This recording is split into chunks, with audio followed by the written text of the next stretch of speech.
মহান রব্বুল আলামিনের কাছে শুকরিয়া জ্ঞাপন করছি। বিশেষ অতিথি সহ সবাইকে সালাম, আসসালামু আলাইকুম। আমাদের সরকার যদি ইনশাআল্লাহ টাকাটাকে ক্ষমতা দেয় গঠন করার জন্য, আমি এটা নিয়ে জোরালোভাবে কাজ করবো আমাদের পুরো জেলায় ইনশাআল্লাহ। আপনাদেরকে কথা দিলাম। এবং এখন যে দুর্নীতিগুলো চলছে আমাদের দেশে এবং আমাদের জেলায় ভীষণভাবে শুনছি, আমি সতর্ক করে দিতে চাই এই নেতাদেরকে, জেলারা দিনের রাতে দুর্নীতি চুরি ডাকাতি করছেন। আপনারা কিন্তু মনে রাখবেন, এক স্বৈরাচার চলে গেছে, আপনাদের স্বৈরাচারীও আল্লাহ সহ্য করবে না।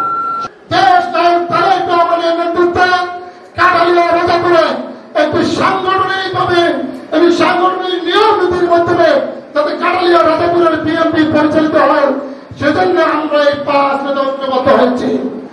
আমাদের মধ্যে কে এমপি হবে, কে মন্ত্রী হবে, সেটা আমাদের চাওয়া না, আমাদের চাওয়া নাই।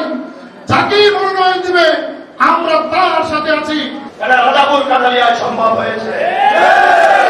আমরা এই ধারাবাহিকতা রক্ষা করে দেশ নায়ক তারেক রহমানকে এই কাটালিয়া রাজাপুরের জাতীয় সংসদ নির্বাচনে আমরা বাংলাদেশ জাতীয়তাবাদী দলের আমরা সংসদ সদস্য পদ দেব ইনশাআল্লাহ।